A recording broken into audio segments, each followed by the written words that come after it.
E aí, pessoal, tudo bem?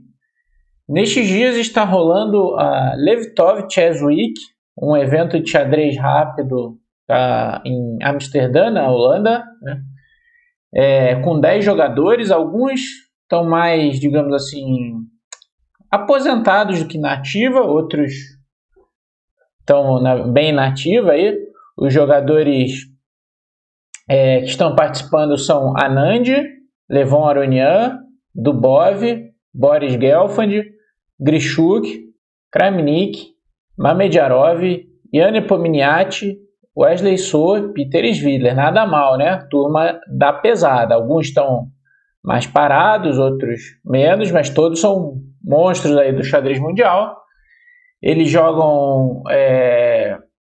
São 10 jogadores, jogam todos contra todos em duplo turno, né, num total de 18 rodadas, né, e 10 minutos com 5 segundos de acréscimo por lance. Hoje acabou a primeira parte, né, o primeiro turno, depois a gente vai dar uma olhadinha na classificação e eu trago meu destaque para a partida excepcional do ex-campeão mundial Vish Anand, né? Viswanathan Anand, o indiano, contra nada mais nada menos do que o Wesley So, que está super nativa e na elite do xadrez mundial. Vamos dar uma olhadinha nessa partida e deixa aquele like, claro, para fortalecer o nosso canal. E se você não está inscrito, se inscreva para nos ajudar e nos fortalecer. Vamos lá então. Anand jogou E4, o lance sempre seu favorito, né, da maior parte da sua carreira, né? O So escolheu a defesa francesa, D4, D5, cavalo C3, cavalo F6, jogou a variante clássica, Wesley So. O Anand escolheu E5, cavalo FD7, F4. Essa é a variante Steinitz, a forma mais popular de jogar contra a variante clássica da francesa.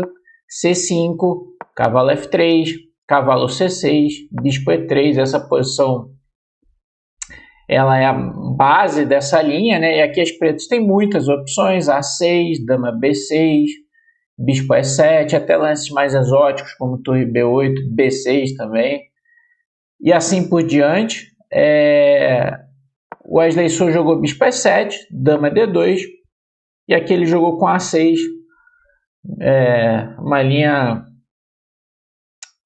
uma das linhas possíveis aqui, né? As pretas preparam B5. O Anand jogou a linha com D por C5, que ganha a casa D4 para as peças, né? Outra possibilidade é bispo E2 para rocar pequeno. Lembrando só que aqui roque grande com os peões assim não é muito recomendável, porque as pretas têm C4 seguido de B5, B4, que nessas posições vai dar um ataque muito forte ao rei branco. Então Anand joga D por C5, bem típico nessas posições, como a gente já falou, para manter o controle da casa D4. Cavalo por C5 e A3. Esse lance aqui controla a casa B4. Pode, em alguns casos, apoiar um B4 das brancas. Por outro lado, há um ponto de contato com B5, B4. Aqui para as pretas na hora da dama. Roque. E aqui o Anand jogou com dama F2, atacando o cavalo de C5.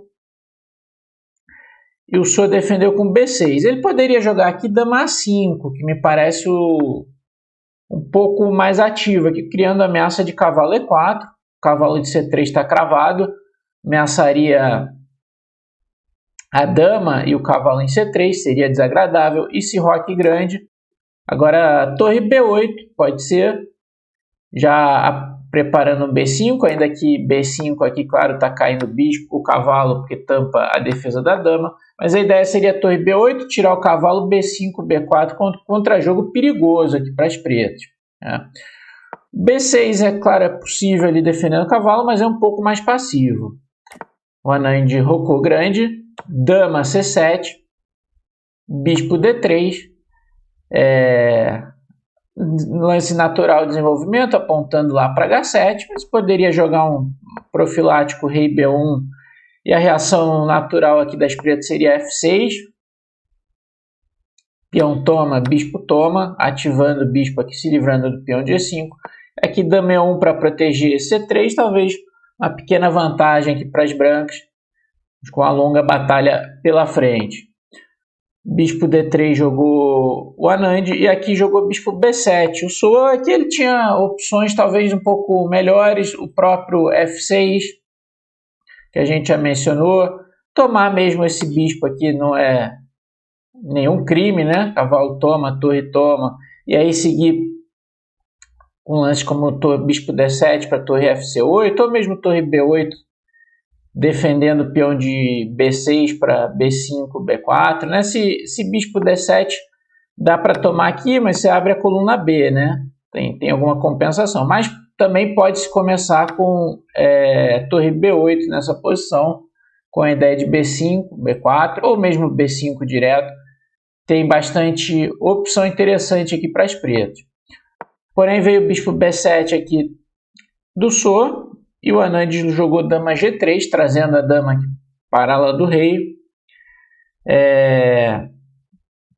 F5, lance natural aqui do Sou, para bloquear essa diagonal. E aqui o Anand não quis tomar e trazer o bispo para F6 aqui, então ele jogou profilático rei B1, e aqui o Anand jogou B5, mas agora B5 nesse momento não é bom, e com certeza subestimou a resposta do Anand, tá?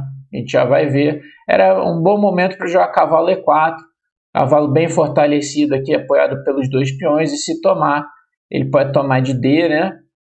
Tomar de bispo, se tomar de cavalo, qualquer tomada aqui dá um garfo. Tomar de D ou de F, as pretas parecem muito bem aqui.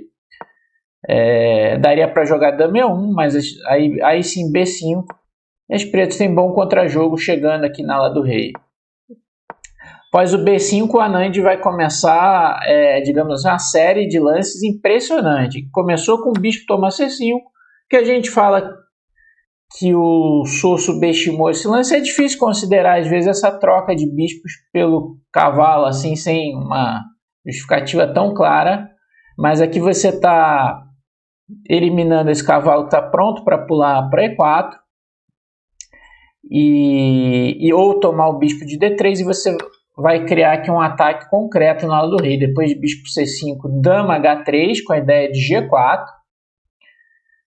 E aqui o Wesley Sou cometeu um equívoco com G6, ameaça aqui cavalo G5 também, com ataque duplo em H7 e duplo em E6. O Sou jogou G6, defendendo aqui a segunda fila, mas era necessário já jogar o bispo C8, lance difícil para conter aqui, defender o ponto E6 contra cavalo G5, agora H6 é possível, e se G4, B4, uma posição bastante complicada. Porém, após o G6, veio o G4 do Anand, natural aqui para abrir a ala do rei, e aí B4, chegou o Sou, e agora o Anand vai brilhar, realmente. Ele ignora o ataque ao cavalo de C3, joga G, toma F5, abrir rapidamente a coluna G. B toma C3, jogou o Sou. Aqui ele poderia tomar em F5, mas aqui, por exemplo, depois de cavalo A4 mesmo, atacando o bispo, é difícil a posição das pretas. Se o bispo sai para E7, por exemplo, torre HG1, cheque, rei H8, dama H6, ameaça mate, o peão G6, está colapsando aqui a posição do Sou. E se o bispo sai lá para 7, para ficar de olho aqui nessa diagonal, dá para jogar torre HG1 cheque do mesmo jeito, na cara do bispo. Se tomar rei H8, dama H6, não ameaça mate, né, mas está ameaçando lances como cavalo G5, peão G6. É muito difícil parar o ataque aqui das brancas. Então, também dá para começar com dama H6 aqui. Essa posição já é bem difícil. O Sou, então, embarcou na linha mais crítica, capturou a peça ali, o cavalo. O Anand jogou F por G6, que era a intenção dele. Está atacando o peão de E6, entre outras coisas, né? G7 pode ser uma ameaça, porque se dama toma, dá para cravar a dama aqui em algumas linhas, e se tomar de rei cai lá em H7, né? Ele jogou torre de A E8 aqui. E aqui o Anand poderia ter jogado G7, né? Que a gente mencionou, ameaça mate lá em H7. Se dama toma, ele ganha a dama com torre de HG1, bispo toma, torre toma, dama toma G1 cheque, cavalo toma G1. E essa posição deve vencer, apesar das duas torres pela dama, porque tem muito ataque ao rei e ainda vantagem material aí nos peões, né? Porém, o Anand jogou ainda melhor, jogou torre de HG1, sacrificando depois de sacrificar uma peça agora uma qualidade, ou seja, vai ficar com uma torre a menos. Bispo toma G1, torre toma G1, torre toma F4, e agora eu convido vocês a procurarem o arremate. Bom, aqui o Anand brilhou e depois de sacrificar uma torre, uma peça, uma qualidade, ficar com uma torre a menos, ele sacrifica a dama brilhantemente, dama por E6 cheque, na cara da torre de E8. Aqui o Su jogou rei F8. O ponto é que se tomar dama, G por H7 cheque duplo. Se rei H8, torre G8 é mate. Portanto, o rei vai ter que sair para F7. Se sair para F8, coroa a dama com cheque. Rei F7, H8, dama. E aqui não há defesa, apesar ainda ter vantagem material grande aqui para as pretas, não há defesa aqui para o ataque. Torre G7 está vindo. Se rei E7, torre G7 cheque, torre F7, torre toma, rei toma. Cavalo, já dá para ganhar a dama com dama H7, mas cavalo G5 cheque ainda mais duro. Rei E7, dama E7. Se rei D8, cavalo toma E6 cheque. Se rei E8, dá para tomar dama, dá para tomar torre com dama G8 e dama toma E6 e as brancas vencem. Dama toma E6 cheque, rei F8 do Su para defender a torre, G toma H7, agora ele abandonou. Se torre toma E6, H8, dama, rei E7, torre G7 e de novo vai cair naquela posição. Impressionante partida, múltiplos sacrifícios aqui do Anand, realmente está afiado o veterano ex-campeão mundial. A precisão foi de 97% do Anand, 78,1% para o Su.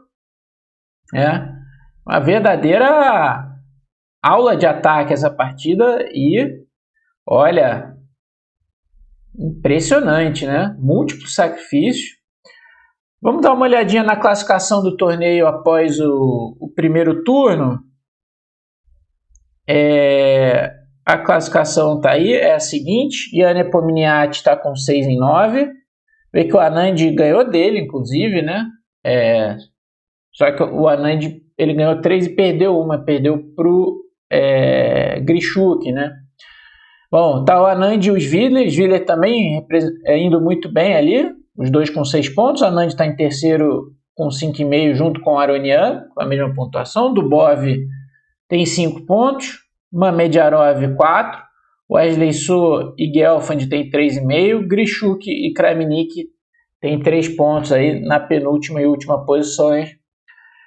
O torneio amanhã é dia livre, mas na segunda-feira volta com o início do segundo turno e termina na terça-feira, dia 26, aí, esse evento.